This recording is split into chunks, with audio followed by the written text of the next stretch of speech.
Yo, what is up guys? Cynthia here with a short video on Grayzone Warfare.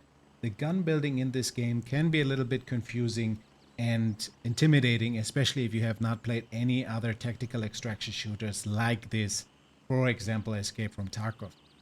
You will in the beginning especially not know what are the attachments that are helpful, what parts generally do I need and can I use for my gun build, and last but not least, what are the stats that I need to look at and how do they benefit my gameplay. I will cover the basics of this in today's short video. Will not go into too deep of a detail, but I will show you how to build your first gun, what are the attachments that can be used, and how do I find out what parts can I even use on my gun and what does fit.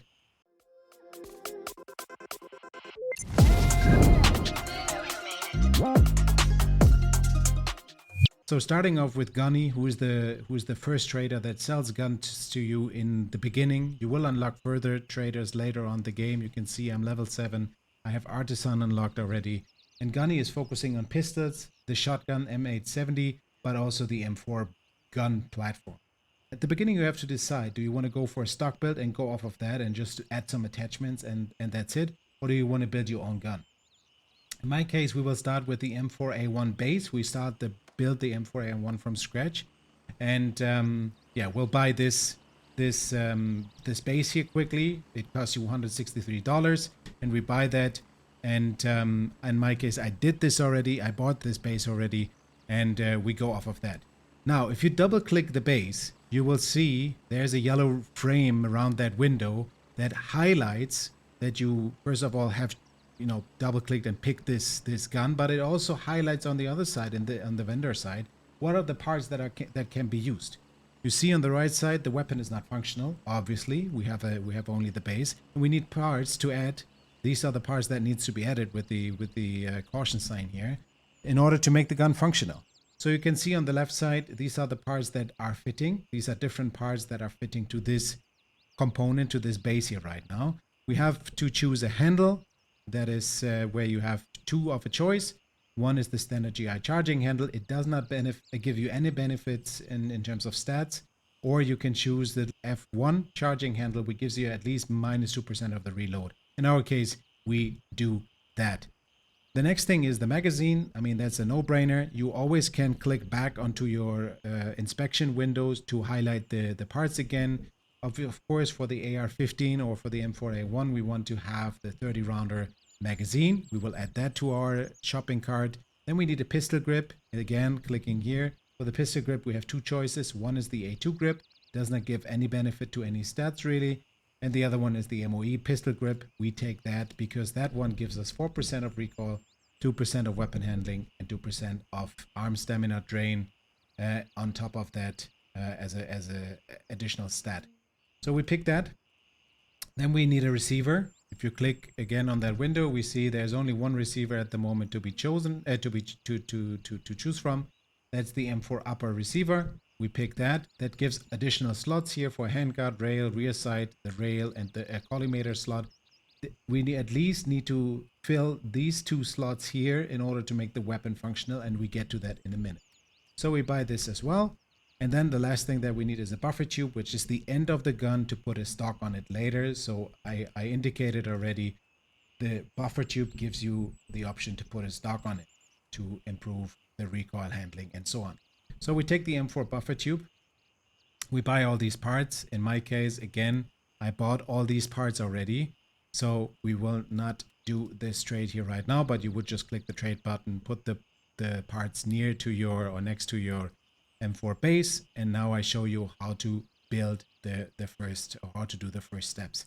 Now, first thing, very important, please put the gun somewhere in your stash where there is enough space on the right, left, up and down side of the gun, because otherwise you get a failure message or an error message. Hey, there is not enough space for the gun, as the gun goes bigger the moment you put parts to it. Now, we see here, these are the parts that we need to add: the buffer tube, receiver, pistol grip, magazine, and handle to make it functional, somewhat functional, at least coming up from that base. And we will learn in a minute, we're not yet ready if we even add all these parts.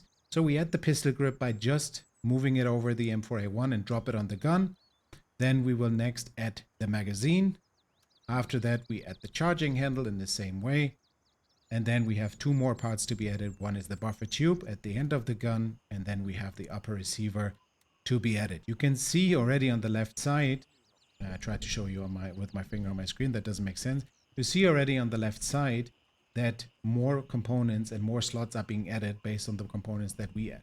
So what we need now to make it functional is a handguard, we need a barrel, and we need a stock to be added so that we can use the gun. So we go back again to our gunny vendor. We search for a stock. For the stocks, as you can see, we have 2 stocks to be chosen from. One is the M4 stock, does not make a difference in terms of stats.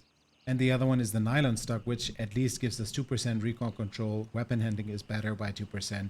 And the arm stamina drain is 0% added to that. So we go for the nylon stock. And then last but not least, we need a handguard and we need a barrel. For the handguard, we have 2 options. One is the MOE lock, and one is the M4 carbine. The carbine is the standard handguard, doesn't add any value. The last thing, the M-lock is a little bit better. It provides, and why is it better? It provides additional slots for rail parts that you can add attachments to. So we pick the M-lock, and then in the end, what we are still missing is the barrel. For the barrel, we have 2 options. One is the short barrel, 10.5 inches, and the other one is the 14.5 inches. What is the difference, you might ask yourself? Well, the difference is the muzzle velocity and the MOA. The MOA is the minute of angle. It's basically the accuracy of the gun while you're shooting, how accurate is the gun, or how accurate are your shots. And the lower this value is, the better it is. And the muzzle velocity has an influence, obviously, on bullet drop and how fast the bullet is getting to the enemy. And you want to make sure that you have as high muzzle velocity as well. The ammo also has a big part in it. In my case, we go for the long barrel because I like to snipe with my guns from further distance away, use a scope on it, and then take out the enemies from further away. So I'm looking for low MOA, and I'm looking for high, at least not negative influence, muzzle velocity. So we go for the big barrel. The smaller one here, or for the large barrel, the smaller one here has a reduction of muzzle velocity by 10%, has a higher MOA. Might be an option for close quarter combats if you are fighting in buildings and all these things, so that the gun is not collisioning with the environment too much. So we go for the large barrel.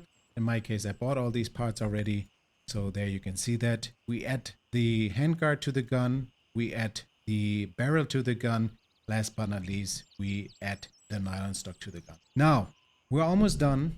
What we're missing now is the gas block. That's the last part that is missing us to have a functioning gun. It's not yet optimized in terms of the stats, or in terms of what is the gameplay that we want to have. Are we looking for a sight? Are we looking for a scope? So what we still need is a gas block. And here for the gas block, we have 2 options. The gas block is basically the part here at the very end. We can choose a standard gas block, which you probably have seen on the stock build already. If we look here, this is the front part. That will interfere with our sight. Whenever we put a sight on this will interfere. If we leave it iron sight, then that's a good choice. In my case, I'm looking for the low profile gas block. So we will add this part to it. And then we might as well already look for attachment. Right, I would like to have the ACOG scope on this. As I said earlier already, I want to take out enemies from further distance away. I want to be able to scope in, and that's why I decided myself for an ACOG in this case. So for the ACOG, we need a mount to put the ACOG onto the gun. The mount will be fitting on the upper receiver here. So we have to choose from the mounts that we have, and the ACOG has a specific mount. So we take the ACOG mount. And then last but not least, we need the ACOG itself already to have a scope. Now, these parts I didn't pre-buy, so we do that right now, really quick. Go to the character window because I need to pull them over so it goes a little faster. So we pull everything into our backpack here right now. And then we first put the mount onto it. Then we put the ACOG itself, and then last but not least, we need the low profile gas block. We need the low profile gas block to make the gun functional. So now what we see, the gun has an accuracy of 2.15 MOA. recoil control 8%, 2% arm stamina drain, and then weapon handling minus 4%, and reload time is minus 8%. That's not the optimum yet. We can still do more, and you will unlock further attachment in the future. What is obviously still missing is a muscle device. For this, what I like to go with is the KAC, or in this case, the M4QD flash hider. It provides 10% recoil reduction, no dispersion change. So we will go for this in this case. And what then is still missing is a grip. And unfortunately, at the beginning, a hand grip, we only can buy the Pro M-Lock hand stop here. That provides 10% weapon handling, no recoil control change. So we will go with this and buy that really quick as well. So in this case, everything is on top of my stash, and we will quickly pull that down here. And as with all the other parts, we just add the the muscle device, and we will add the grip to the gun. And then you can see this is the complete build. The gun is done, functional, usable. We can go ahead with that and can go into a raid. I hope this was helpful for you and you got a little bit insight how the gun building works. If you have questions, drop them down in the comments. If you like the video, please do not forget to subscribe, share the video, and give a little like. That helps me a lot and is very much appreciated. And I see you in the next one on some of the Grayzone Warfare content. Take care. Thank you so much for watching. Bye bye.